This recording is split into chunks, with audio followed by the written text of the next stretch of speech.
Assalamualaikum warahmatullahi wabarakatuh. Hello, I'm Nur speaking here. And today we are going to learn about resume. So, let's check this out.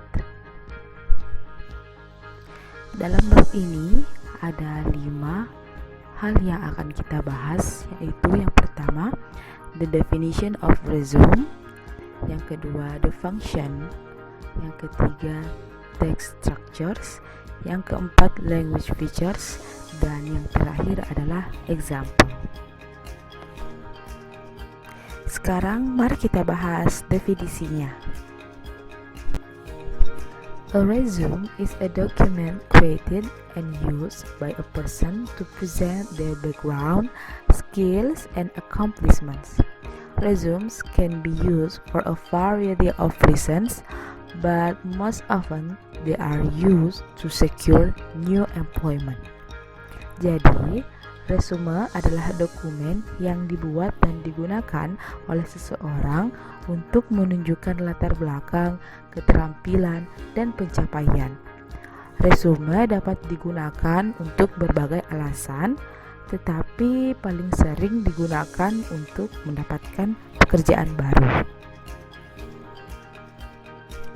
The function of resume. The function of resume is to introduce your qualifications and skills to employers. Jadi, berdasarkan definisi sebelumnya, fungsi resume adalah untuk memperkenalkan kualifikasi dan keterampilan yang kamu miliki kepada si pemberi kerja. The structures of resume. Ada beberapa poin penting yang dapat menunjang kualitas dari resumemu. Yang pertama adalah name and contact information. Nama jelas dan informasi kontakmu. Nah, informasi kontak di sini bisa berisikan alamat email, nomor HP, dan nomor telepon rumah. Poin yang kedua adalah objective or summary statement. Ini adalah pernyataan singkat tentang tujuan utama kamu menulis resume ini. Dan kalian juga bisa menuliskan pernyataan yang menjelaskan posisi apa yang kamu inginkan. Poin yang ketiga adalah relevant skills. Di poin ini, kamu dapat menyertakan keterampilan-keterampilan yang kamu miliki. Nah, keterampilan ini ada 2, yaitu hard skill and soft skill. Hard skill atau keterampilan keras adalah kualifikasi yang dibutuhkan untuk melakukan pekerjaan itu. Misalnya keterampilan komputer, keterampilan administrasi, keterampilan layanan pelanggan, dan lain-lain. Nah, sedangkan soft skill atau keterampilan lunak adalah kepribadian, atribut personal, serta kemampuan komunikasi yang dibutuhkan untuk sukses dalam sebuah pekerjaan. Baiknya, soft skill yang kamu miliki memperlihatkan bagaimana kamu berinteraksi dengan lingkungan di sekitarmu. Poin yang keempat adalah professional experience atau pengalaman profesional atau pengalaman kerja. Jadi, kalau kalian pernah bekerja di suatu perusahaan atau magang di suatu tempat, kalian dapat menuliskannya di sini. Jangan lupa untuk mencantumkan nama tempat kerja, jabatan, tahun kerja, dan kalau ada, kalian bisa menambahkan prestasi apa atau pencapaian apa yang kamu telah lakukan di perusahaan tersebut. Poin yang kelima adalah education history atau riwayat pendidikan. Tulislah riwayat pendidikan kalian dimulai dari jenjang yang tertinggi.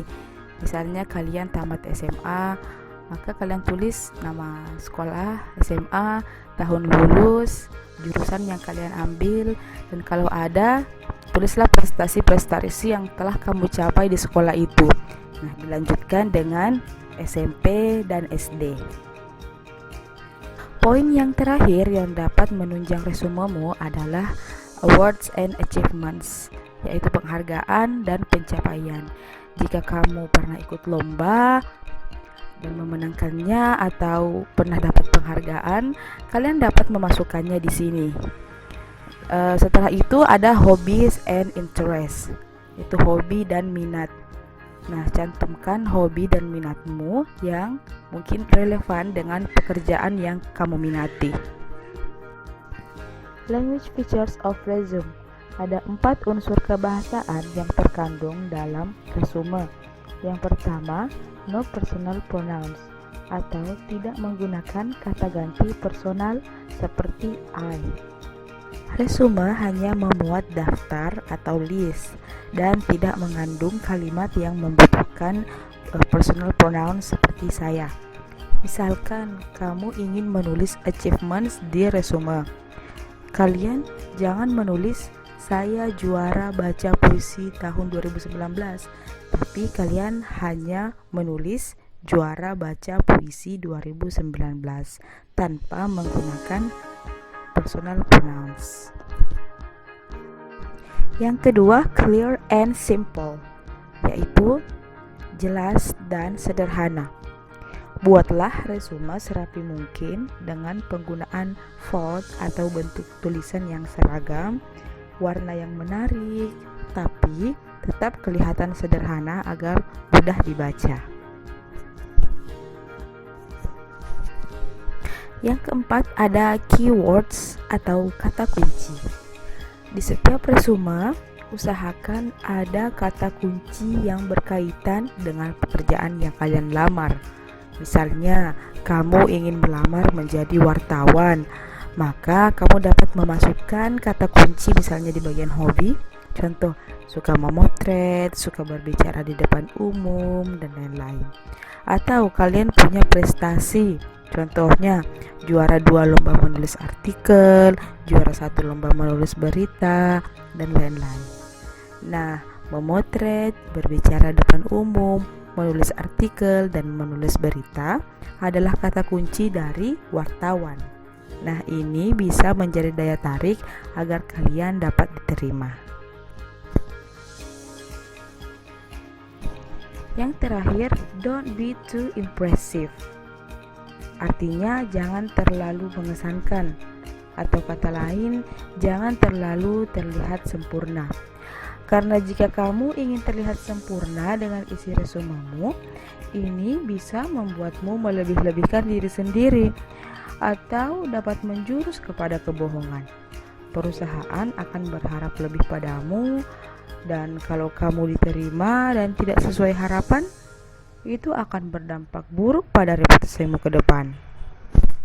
Contoh dari resume yang saya kutip dari indeed.com. Kalau di sini kurang jelas, kalian bisa buka websitenya ya. Nah, ini adalah salah satu contoh resume yang baik. Lihat struktur teksnya tersusun baik, bentuk tulisannya seragam, ringkas, dan sederhana.